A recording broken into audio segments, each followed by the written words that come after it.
I don't know what the fuck they want, but it is what it is. Any other questions tonight? I'm sorry that that was a bit of a riff, but that's my heart about what I've been walking through. I don't believe that I have closed doors completely here in this locality. I do believe that there are people here who will help me, but I will say this: when you reach out to people, as I've done in the community, and ask them for support, and they leave you on red or don't come back, you're like, yo, I would love to start a radio station or a television station about good news in town. I would love to start concerts. I want to start a revival. I would love to start a dinner theater. uh their energy here is very much like, oh, and I don't know how to feel about that, because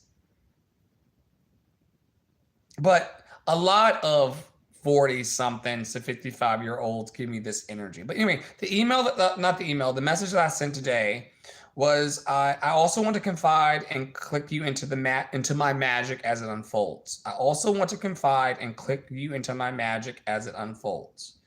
Kids just left my house. I named the church that I'm trying to partner with. I won't name them here, because it hasn't quite all gone through, but it's up to them to decide whether or not they want me to participate in their community and help them grow. They literally have like 12 people in the church. Everybody's a median age of like 65 years old. The Christian church is dying. Okay. There's two things happening at the same time, which I want to highlight for people in my own very, James Baldwin way.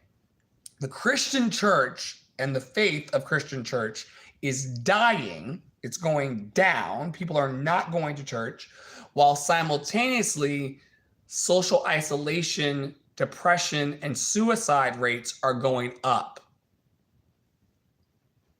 I'll let y'all do the math. So Christianity and faith-based traditions are dying. People are not going to church. Church attendance is down. There were literally like 12 to 15 people in there, and we were the two blackies that made it black on Sunday.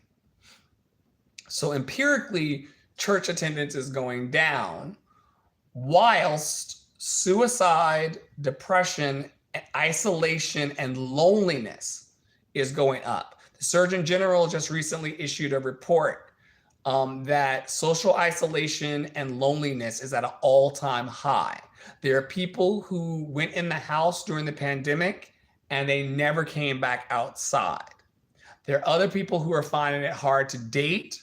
There are others finding it hard to get jobs. That was me for a minute. Like, the pandemic it triggered my deep anxiety and depression, and I had a hard time reaching for traditional employment and stuff. Then what happened, to the chagrin of my friends and family who are watching this all unfold, and some of them watching me starve, was that, I'm laughing about it because I don't want to cry about it, was that I realized in my social isolation, depression, and loneliness that I would rather die than have to laugh at another unfunny joke by my colleagues. I would rather die on a Jesus-sized cross than work for people who were trying to oppress me again. And I'd still feel this way. I'd rather you go to my funeral than me to have to clock into an uninspired job with uninspired people. Ashes to ashes, dust to motherfucking dust. I'm not going to do that. I'm not going to go into a 9 to 5 job or just stand around and make money when I know I got a performance arts academy, a worship choir, a church called the House of Worship, an event called Boogie at the Bookstore, a dinner theater, a weekly contemplative service for the heart, a music theater workshop, and a Love Experience national tour inside me. Y'all ain't sending me back to no job. I don't give a fuck. I'll die on this mountain. But not before I have breakfast in the morning from the soup kitchen. Not before our breakfast in the morning from the soup kitchen.